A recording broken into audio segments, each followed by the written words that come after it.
নমস্কার, দেখছেন কলকাতা টিভি। আমি সুদীপ্ত রয়েছি আপনাদের সঙ্গে। শুরু করছি সেরা 10। আর প্রথমে একটা সৌজন্যের খবর দিয়ে শুরু করি। আলিমুদ্দিন স্ট্রিটের পর এবার ভোট চাইতে শশী পাজার বাড়িতে বিজেপি প্রার্থী তাপস রায়। প্রয়াত তৃণমূল নেতা অজিত পাজাকে শ্রদ্ধা জানাতে যান তিনি এবং শশী পাজার বাড়িতে যান তিনি। এর আগে তিনি বিমান বসুর সঙ্গে দেখা করেছেন। দেখুন সেই ছবি। এবারে লোকসভা ভোটে মমতা বন্দ্যোপাধ্যায়ের টার্গেট বালুরঘাট লোকসভা কেন্দ্র। 2011 ক্ষমতায় আসার পর থেকে এই প্রথম বালুরঘাটে একসঙ্গে 4টি জনসভা করেছেন মুখ্যমন্ত্রী। 2024-এ বালুরঘাটে মাত্র দুদিনে 4টি জনসভা করেন তিনি। তপন, হরিরামপুর, কুমারগঞ্জ ও বালুরঘাটে জনসভা করেন মমতা বন্দ্যোপাধ্যায়। গতবার উত্তরবঙ্গে সবকটি আসনে জয় পেয়েছিল বিজেপি। এবার সেই দুর্গ ভাঙতে চান মমতা। আলিমুদ্দিন স্ট্রিটের পর এবার গিরিশ পার্কের ঠিকানায় পৌঁছে গেলেন উত্তর কলকাতার বিজেপি প্রার্থী তাপস রায়। সাত সকালে আচমকায় প্রাক্তন সহকর্মী শশী পাজার বাড়িতে হাজির হন বিজেপি প্রার্থী তাপস রায়। দেশ জুড়ে ভোটের মরশুম, বাংলাতেও চলছে জোর কদমে প্রচার। কয়েকদিন আগে বিমান বসুর বাড়িতে যান তাপস। এবার তাঁর রাজনৈতিক গুরু প্রয়াত অজিত পাজাকে শ্রদ্ধা জানাতে বুধবার শশী পাজার বাড়িতে যান তিনি। পাজা পরিবারের সদস্যদের সঙ্গেও কথা বলেন তাপস। শুধু শ্রদ্ধা জ্ঞাপন নয়, প্রার্থী হিসেবে ভোটও চান তিনি। প্রাক্তন সহকর্মীকে স্বাগত জানান শশী পাজা। শশী পাজার বাড়িতে ভোটের প্রচারে এসে রাজনৈতিক বক্তব্য থেকে বিরত থাকলেন না তাপস। সত্যিই কি এই দুজনের কাছে আর কখনো যাবেন না তাপস? জল্পনা রাজনৈতিক মহলে। Debashis Sengupta report, Kolkata TV. তৃণমূলের তারকা প্রার্থী হয়েও বিজেপি প্রার্থী সুকান্ত মজুমদারের প্রশংসা। ঘাটালে তৃণমূল প্রার্থী দেবের মন্তব্যে জলঘোলা। বালুরঘাটে বিজেপি প্রার্থী সুকান্ত মজুমদারের প্রশংসা করে তৃণমূলকে কি অস্বস্তিতে ফেললেন বিদায়ী তৃণমূল সাংসদ দীপক অধিকারী ওরফে দেব? অমিত মালব্যের টুইট পেয়ে পাল্টা শোরগোল পড়ে গিয়েছে। এবারে লোকসভা ভোটে মমতা বন্দ্যোপাধ্যায়ের টার্গেট বালুরঘাট লোকসভা কেন্দ্র। 2011 ক্ষমতায় আসার পর থেকে এই প্রথম বালুরঘাটে একসঙ্গে 4টি জনসভা করেছেন মুখ্যমন্ত্রী। 2024-এ বালুরঘাটে মাত্র দুদিনে 4টি জনসভা করেন তিনি। তপন, হরিরামপুর, কুমারগঞ্জ ও বালুরঘাটে জনসভা করেন মমতা বন্দ্যোপাধ্যায়। গতবার উত্তরবঙ্গে সবকটি আসনে জয় পেয়েছিল বিজেপি। এবার সেই দুর্গ ভাঙতে চান মমতা। বালুরঘাটে তাই বিশেষ নজর তৃণমূলের। বালুরঘাট আসনে তবে কি এবার জেতার ইঙ্গিত পাচ্ছে তৃণমূল? বালুরঘাটে শুধু মমতাই নয়, অভিষেক বন্দ্যোপাধ্যায়ও প্রচারে বিশেষ ফোকাস রেখেছেন। যে বালুরঘাটকে এবার পাখির চোখ করেছে তৃণমূল, সেখানেই তৃণমূল প্রার্থী বিপ্লব মিত্রের সমর্থনে প্রচারে এসে বালুরঘাটের বিজেপি প্রার্থী সুকান্ত মজুমদারের প্রশংসা করে তৃণমূলকে অস্বস্তিতে ফেললেন বিদায়ী তৃণমূল সাংসদ দীপক অধিকারী ওরফে দেব। মঙ্গলবার দক্ষিণ দিনাজপুর জেলার কুশমুন্ডিতে নির্বাচনী জনসভায় এসে দেব বললেন, দেবের মুখে নিজের প্রশংসা শুনে কি বললেন বালুরঘাটের বিজেপি প্রার্থী? দেবের এমন বক্তব্যের নেপথ্যে রাজনৈতিক মহলে শোরগোল। বিজেপির আইটি সেলের প্রধান অমিত মালব্য টুইট করেন। টুইটে অমিত মালব্য লিখেছেন, তৃণমূলের হার কতটা নিশ্চিত তা বোঝা যায় ঘাটালের তৃণমূল প্রার্থী দেব যখন বিজেপির রাজ্য সভাপতি সুকান্ত মজুমদারকে শুভেচ্ছা জানান। অমিত মালব্যর পাল্টা এক্স হ্যান্ডেল দেবের। তবে অমিত মালব্য টুইটকে গুরুত্ব দেননি বিজেপি প্রার্থী সুকান্ত মজুমদার। যে বালুরঘাট এবারের ফোকাস তৃণমূল নেতৃত্বের, সেখানে মঞ্চে দেব উঠতেই বিশৃঙ্খলার অভিযোগ। কর্মী সমর্থকদের মধ্যে চেয়ার ছোঁড়াছুড়িতে উত্তেজনা। এর মাঝেই দেবের মন্তব্য জেলার রাজনীতিতে আলোড়ন সৃষ্টি করেছে। আদৌ কি 26শে এপ্রিল দাঁত ফোটাতে পারবে তৃণমূল? উঠছে প্রশ্ন। বালুরঘাট থেকে সুমন ভৌমিকের রিপোর্ট, কলকাতা টিভি। ভোটের আগে ভাটপাড়ার পরিত্যক্ত বাড়ি থেকে বোমা উদ্ধার ঘিরে চাঞ্চল্য। মিষ্টির ড্রামে 47টি তাজা বোমা উদ্ধার করে ভাটপাড়া থানার পুলিশ এবং বিজেপির অভিযোগ ঘটনার নেপথ্যে রয়েছে তৃণমূল। পাল্টা তৃণমূলের নিশানায় বিজেপি। ভোটের আগে ফের উত্তপ্ত ভাটপাড়া। উদ্ধার 47টি তাজা বোমা, মিষ্টির ড্রামে ভর্তি বোমা। বারুদের স্তূপে ভাটপাড়া। পুরসভার 32 নম্বর ওয়ার্ডের একটি পরিত্যক্ত জায়গা থেকে বোমা উদ্ধার। বিজেপির অভিযোগ ঘটনার নেপথ্যে তৃণমূল। পাল্টা অর্জুনই বোমা রেখেছেন বলে দাবি তৃণমূল বিধায়ক সোমনাথ শ্যামের। ভাটপাড়া থানার পুলিশ এবং বম্ব স্কোয়াড উদ্ধার করে বোমাগুলি, পরে তা নিষ্ক্রিয় করা হয়। পুলিশের উদ্যোগ না, পুলিশকে তো আমি দুদিন আগে ইলেকশন কমিশনকে এখানকার সমস্ত হায়ার অথরিটিকে জানিয়েছিলাম। পুলিশকে জানালে তো পুলিশ আগেই ধরিয়ে দিত, উঠিয়ে দিত, মালটা সাপ্লাই করে দিত। ওখানে পার্থভূমিকে দুটো চেলা আছে, সনৎ দে আর বিষ্ণু অধিকারী, এরা এই মালটা মজুদ করেছিল। আমি লাইভ লোকেশন কোথায় আছে সবটাই আমি পাঠিয়েছিলাম, আমি টুইটও করেছিলাম। আজকে দুদিন আগে চিঠি পাঠিয়েছিলাম, কিন্তু ইলেকশন কমিশনও একদম বোমা উদ্ধারের ঘটনা। দেখুন, বোমা তৈরি, বোমা বাজি, বোমা আনা, এই সবটাই হচ্ছে অর্জুনের কাজ। অর্জুন যখন দেখেছে পুলিশ চারিদিকে চিরুনি তল্লাশি চালাচ্ছে সব জায়গায় বনে জঙ্গলে, তখন এখন বলছে যে এটা তৃণমূলের। এটা তো সদৈব নিয়ম আছে, যেখানে যা পাবে তৃণমূলের নামে। প্রশ্ন হচ্ছে, কোথা থেকে এলো এত বোমা? কি উদ্দেশ্যে রাখা হয়েছিল বোমাগুলি? গত 15 দিনে ভাটপাড়া পুরসভার বিভিন্ন জায়গায় দেখা গেছে সন্ত্রাসের ছবি। গতকাল কোথাও চলল গুলি, কোথাও বা উদ্ধার হলো বিপুল পরিমাণে বোমা, আবার কোথাও দেখা গেল ভাটপাড়ার কাউন্সিলর ও তার ছেলেকে পার্টি অফিসে ঢুকে মারধরের ছবি। গতকাল ঠিক কি হয়েছিল? ভাটপাড়া পুরসভার 10 নম্বর ওয়ার্ডের সন্ধিয়াপাড়া এলাকায় দলীয় কার্যালয়ের সামনেই তৃণমূল কাউন্সিলর সত্যেন রায় এবং তার ছেলে শানু রায়কে বেধড়ক মারধর করার অভিযোগ ওঠে দুষ্কৃতীদের বিরুদ্ধে। ভাঙচুর করা হয় পার্টি অফিস। তৃণমূল কাউন্সিলরের অভিযোগ, দেবরাজ ঘোষ নামের এক তৃণমূল কর্মী তার উপর অতর্কিতে হামলা চালায়। ঘটনার তদন্তে ভাটপাড়া থানার পুলিশ। এরা দুষ্কৃতী, এরা পুরো দুষ্কৃতী। এরা তৃণমূল করলে এই কাজ করতে পারে না। দেখুন, কাউন্সিলর থেকে কাউন্সিলর গুলি করে দিচ্ছে, মেরে দিচ্ছে কাউন্সিলরকে। আর কি বলবো? হ্যাঁ, পার্থদাকে জানিয়েছে। সত্যেনরা ওখানকার কাউন্সিলর, তাকে তৃণমূলে একটা মাতাল ওই ভাইস চেয়ারম্যান কথা মারামারি করেছে, ওকে পিটিয়েছে। কেন যে সত্যেনরা এখনো তৃণমূল করে জানি না, তৃণমূল লাত মেরে চলে যাওয়া। সত্যেনের যে ঘটনাটা হয়েছে, এটা দলের মধ্যেই একটা অন্তর্দ্বন্দ্ব হয়েছে। সত্যেন একটা কিছু লুজ স্টক বলে ফেলেছিল, যার জন্য ও প্রতিবাদ করেছে। তো হয়তো সত্যেনও এটা মিন করেনি যেটা বলার কথা, সেটা বলাতে ও এটা নিয়ে একটা হট ডিসকাশন যেরকম হয় না, একটা হট ডিসকাশন, তাতে একটা ধাক্কাধাক্কির পরিস্থিতি হয়েছে। আমরা সেটা নিজেদের মধ্যে মিটিয়ে নিয়েছি, সবটাই আমরা সেটেল করে নিয়েছি, এটা কোনো ব্যাপার। 20 মে ব্যারাকপুর লোকসভা কেন্দ্রে ভোট গ্রহণ। তার কদিন আগেই ভাটপাড়া পুরসভা এলাকায় উদ্ধার হলো বোমা, যার জেরে বাড়ছে উত্তেজনা। ভাটপাড়া থেকে শুভজিৎ সিং এর রিপোর্ট, কলকাতা টিভি।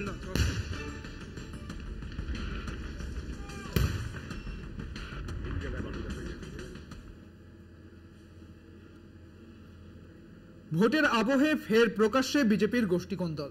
দলীয় অন্তর্দ্বন্দ্ব থেকে হাতাহাতি, জামালপুরে বিজেপি নেতার হাতে আক্রান্ত বিজেপি নেত্রী, ভাইরাল ভিডিও ঘিরে তুমুল শোরগোল। বিজেপির কোন্দলকে হাতিয়ার করে আসরে নেমেছে তৃণমূল এবং অন্তর্কলহের অভিযোগ অস্বীকার করেছে বিজেপি।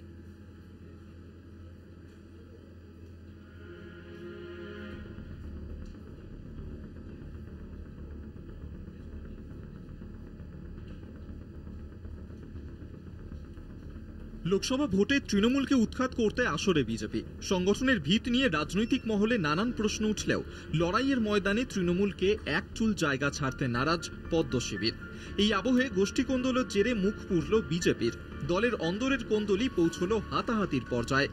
জামালপুরে দলীয় কার্যালয়ের ভিতরেই আক্রান্ত হলেন বিজেপি নেত্রী।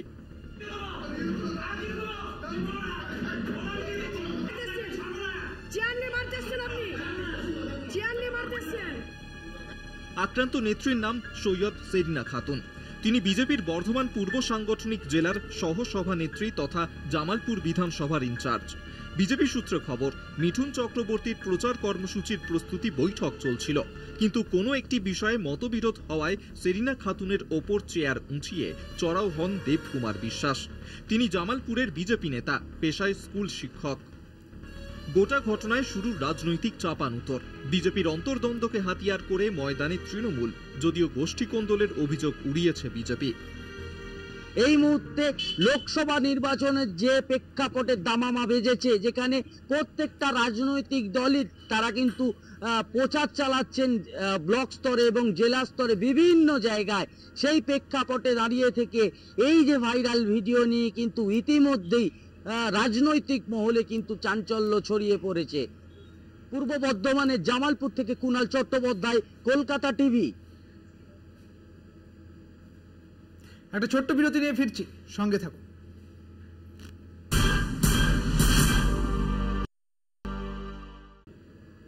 ফিরে এলাম বিরতির পর। এই মুহূর্তে যে খবরের দিকে নজর রাখবো, অভিষেক বন্দ্যোপাধ্যায়ের বাড়ির রেকি করতে গিয়েছিলেন যে ব্যক্তি, তার নাম রাজারাম রেগি, এবং তাকে তার যে মোবাইল ফোন, সেই মোবাইল ফোন যে সূত্র, সেই মোবাইল ফোনের সূত্র ধরে একটা চাঞ্চল্যকর তথ্য জানা যাচ্ছে এবং গোয়েন্দাদের হাতে চাঞ্চল্যকর তথ্য উঠে এসেছে। আপনাদের জানিয়ে রাখি, অভিষেক বন্দ্যোপাধ্যায়ের বাড়ির সামনে রেকির ঘটনায় ধৃত রাজারাম রেগি এবং সেই রাজারাম রেগির যে মোবাইল ফোন, সেই মোবাইল ফোন থেকে তার একাধিক চাঞ্চল্যকর তথ্য পাওয়া গিয়েছে এবং গোয়েন্দাদের হাতে রয়েছে একাধিক চাঞ্চল্যকর তথ্য। কি রয়েছে সেখানে বিস্তারিত বলবেন, আমাদের সঙ্গে রয়েছেন আমাদের প্রতিনিধি রিয়া মাঝি। রিয়া, ঠিক কি জানতে পেরেছে গোয়েন্দারা? দেখো, ইতিমধ্যেই একাধিক চাঞ্চল্যকর তথ্য উঠে আসছে এই রাজারাম রেগে কাণ্ডে। তবে যেটা দেখা যাচ্ছে এই মুহূর্তে যে আরো একটি চাঞ্চল্যকর তথ্য পাওয়া গিয়েছে, যেটা দেখা যাচ্ছে অভিষেক বন্দ্যোপাধ্যায়ের বাড়ি ছাড়াও এই রাজারাম রেগে সঙ্গে 3 জনকে নিয়ে হাওড়া ব্রিজ এবং ভিক্টোরিয়া পার্ক স্ট্রিট সহ কলকাতার একাধিক জায়গা ঘুরে বেরিয়েছেন তিনি। এবং তাছাড়াও যেটা দেখা যাচ্ছে যে রাজারামের ফোন থেকে নির্ধারিত সময়ের আগেই সে কলকাতা ছেড়েছিল, অর্থাৎ 22 তারিখ অব্দি হোটেল বুকিং থাকলেও 20 তারিখে সে ছেড়েছিল হচ্ছে কলকাতা। কিন্তু তার আগে যেটা দেখা যাচ্ছে যে ফোন থেকে একাধিক জিনিস ডিলিট করা হয়েছে, যার মধ্যে চ্যাট, ছবি, ডকুমেন্ট সহ একাধিক জিনিস ইতিমধ্যেই ডিলিট করা হয়েছে। এবং আরো একটি বিষয় যেটা জানা যাচ্ছে যে ভিক্টোরিয়ার বাইরে বা হাওড়া ব্রিজ, এই যে উল্লেখযোগ্য যে জায়গাগুলো সেখানে দাঁড়িয়ে ছবি তোলা হয়েছে। এবং আরো একটি বিষয় তোমাকে জানাবো যে সল্টলেকের আইটি কোম্পানিকে বেশ কিছু তাদেরকে চিহ্নিত করা হয়েছে। সেই সব আইটি কোম্পানি যে কল সেন্টার রয়েছে তাদের সঙ্গে যোগাযোগ করেছিল এই রাজারাম রেগে 7 মাস আগে এবং ফ্রিকোয়েন্টলি যোগাযোগ রেখেছিল এই কোম্পানিগুলোর সঙ্গে। এবং এই একাধিক বিষয় সামনে আসছে, এটা কিন্তু রীতিমতো গোয়েন্দাদের ভাবাচ্ছে যে নির্ধারিত সময়ের আগে কেন সে বেরিয়ে গেল কলকাতা ছেড়ে এবং কেন থেকে একাধিক জিনিস ডিলিট করলো। তাহলে কি এই সমস্ত ছবি বা ডকুমেন্ট আগেই কাউকে পাঠিয়ে দিয়েছিল এবং সেই কারণের জন্যই কি ডিলিট করলো? এই বিষয়গুলো কিন্তু ইতিমধ্যেই গোয়েন্দাদের ভাবাচ্ছে। সেই কারণের জন্য রাজারাম রেগের ফোন, যে আইফোনটি উদ্ধার করেছে বা সিজ করেছে পুলিশ, সেই আইফোন পাঠানো হচ্ছে ফরেনসিকে। এবং পাশাপাশি তোমাকে জানিয়ে রাখবো যে এই সমস্ত জায়গায়, তোমাকে যে আগেও বললাম যে এই সমস্ত জায়গায় যে অভিষেক বন্দ্যোপাধ্যায়ের বাড়ির সামনে সহ যে একাধিক জায়গায় সে ঘুরেছে, সেই জায়গায় ঘোরার জন্য তার সঙ্গে কিন্তু 3 জন ছিল। এবং আরো একটি উল্লেখযোগ্য যে বিষয় সেটা হচ্ছে যে একটি ক্যাব সে বুক করেছিল এয়ারপোর্ট থেকে হোটেলে আসার সময় এবং হোটেল থেকে বিভিন্ন জায়গায়, এই যে 18 থেকে 20 তারিখ সে কলকাতায় ছিল, একটি ক্যাবে করে সে বিভিন্ন জায়গায় ঘুরেছে। ইতিমধ্যেই সেই ক্যাব চালককে চিহ্নিত করে, সেই ক্যাব ড্রাইভারকে চিহ্নিত করে, সেই ক্যাবকে চিহ্নিত করে কিন্তু ইতিমধ্যেই তাকে জিজ্ঞাসাবাদ করা হচ্ছে। পুলিশ ফ্রিকোয়েন্টলি কিন্তু যে ড্রাইভার তাকে জিজ্ঞাসাবাদ করছে এবং তার থেকে জানতে চাইছে যে গাড়িতে যখন রাজারাম সহ 3 জন ছিল তারা কি কথাবার্তা বলছিল এবং ড্রাইভারের সঙ্গেই সে কি কথাবার্তা বলেছিল, কদিনের জন্য বুক করেছিল, এই একাধিক জানতে চাইছে। এবং যেটা জানা গিয়েছে ড্রাইভার থেকে যে ড্রাইভারের থেকে অভিষেক বন্দ্যোপাধ্যায় এবং মমতা বন্দ্যোপাধ্যায়ের সম্পর্কে একাধিক তথ্য নিত, অর্থাৎ এই দুজন যে পলিটিশিয়ান তারা কতটা মানুষের কাছে গ্রহণযোগ্যতা পায় এবং কে বেশি পায় দুজনের মধ্যে, এইরকম একাধিক বিষয় নিয়ে কিন্তু ড্রাইভারকে জিজ্ঞাসাবাদ করেছে।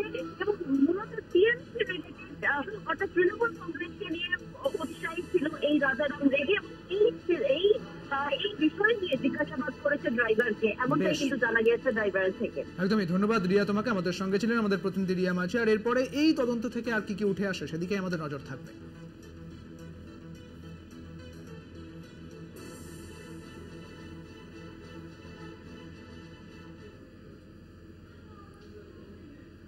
অন্যদিকে যে তৃণমূল কংগ্রেসের এতদিনের যে উন্নয়ন, সেই সরকারের উন্নয়নমূলক প্রকল্পের লিফলেট প্রকাশ হয়েছে। জনমুখী প্রকল্প সহ মেদিনীপুর এবং ঝাড়গ্রাম লোকসভার তৃণমূল প্রার্থীদের ছবি সম্বলিত লিফলেট প্রকাশ করা হলো।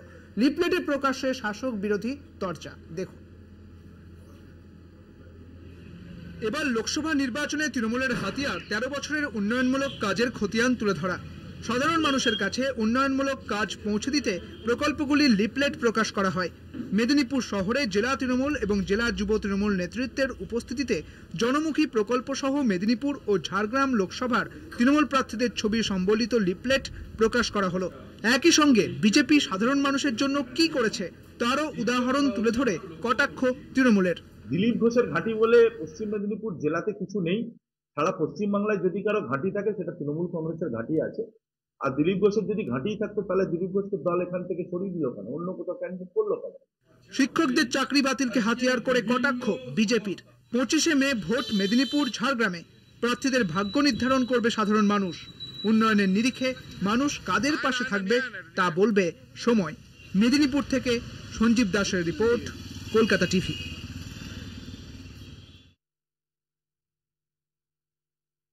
এখন এই পর্যন্তই। দেখতে থাকুন কলকাতা টিভি, রাত দিন 7 দিন।